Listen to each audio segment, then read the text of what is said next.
Hey guys, and welcome back to the channel. Today we're doing a feature on the Granophyre amplifier powered by Omega as simulated by Neural DSP. So I apologize if I got any of that wrong, please don't sue me, I am giving you free promo. So as far as I understand it, this thing is a one-channel amplifier which effectively focuses on, or at least does really well, the kind of chewy, distorted, high-gain rhythm guitar sounds that we tend to love in metal. So we're going to demo it in that context and show you guys how to get a tone really quickly. So without further ado, let's get stuck straight into it.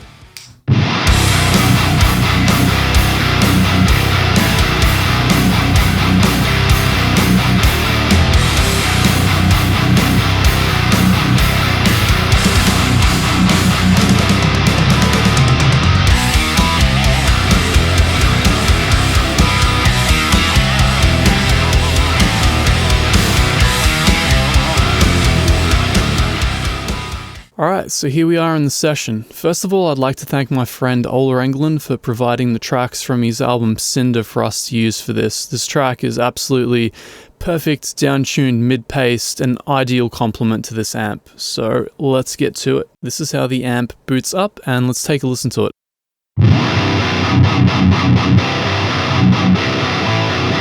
Alright, so pretty badass even on default settings. The first thing we're going to do is run through and change the power tubes to KT66s.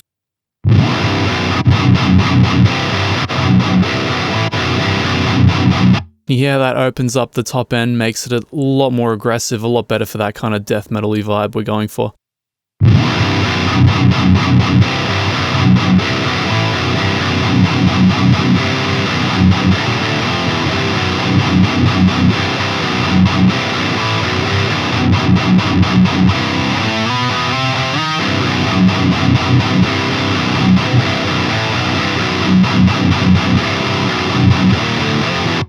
We're basically manipulating the saturation and the gain using just the stomp box and not the actual amp gain control in this one.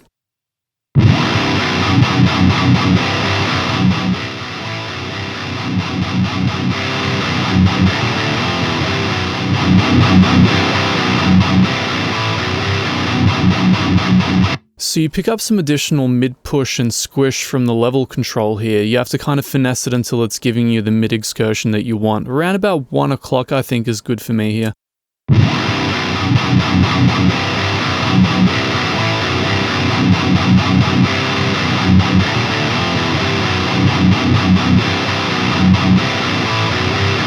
Bit of a push in the depth and detail controls just to give it a little bit more top and bottom excitement, but before we move too far, what we want to do first is actually set up our secondary microphone. So the secondary microphone will be on the other speaker, and we'll do 257s for this one. That's about right, and the level will be about minus 13.5, and the level on the first one should be about 0. So the second microphone is just an auxiliary sort of complement to the sound.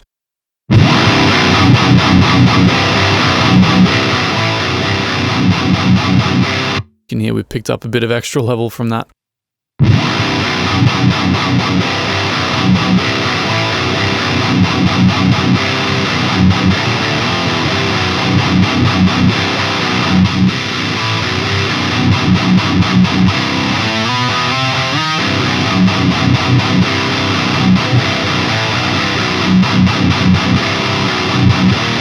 Nice, sounding really good and heavy now.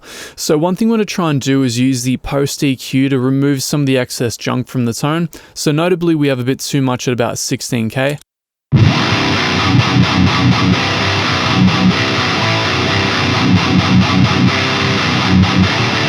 can hear how that helps us, and we'll dip a little bit of the fizz up at 8k as well.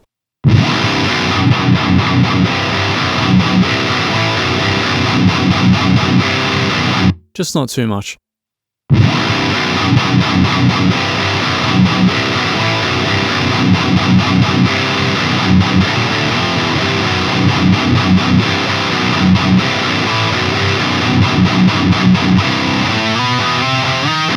Alright, let's take a listen to that with both guitars.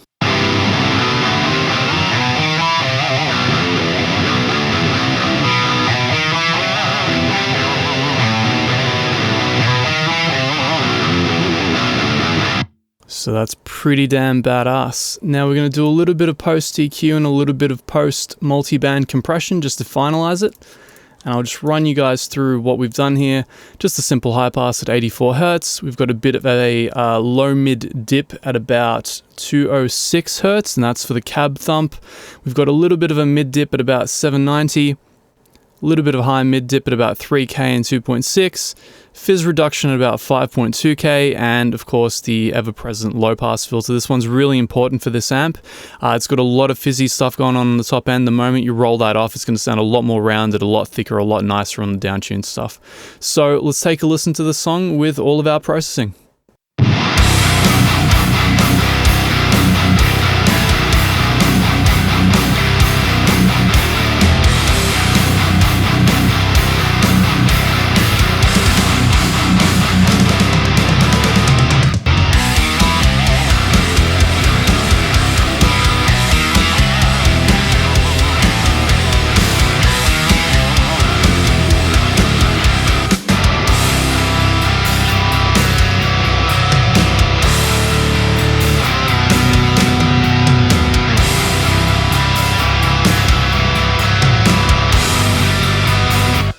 Pretty damn good if I say so myself. Lastly, before I forget, I'll be petitioning the Neural DSP guys to include what we've done here as a preset in the upcoming update of the Granophyre. So if you guys are too lazy to go through this process, you should be able to just call it up, look under the menu Ermin Hamidovic, and it should be under there. Well, I hope you guys enjoyed that. Make sure to grab a copy of the plugin in the description link below, and if you're looking for more videos to pass the time with, check out our previous videos here and here, roundabout, and we'll see you next time. Peace.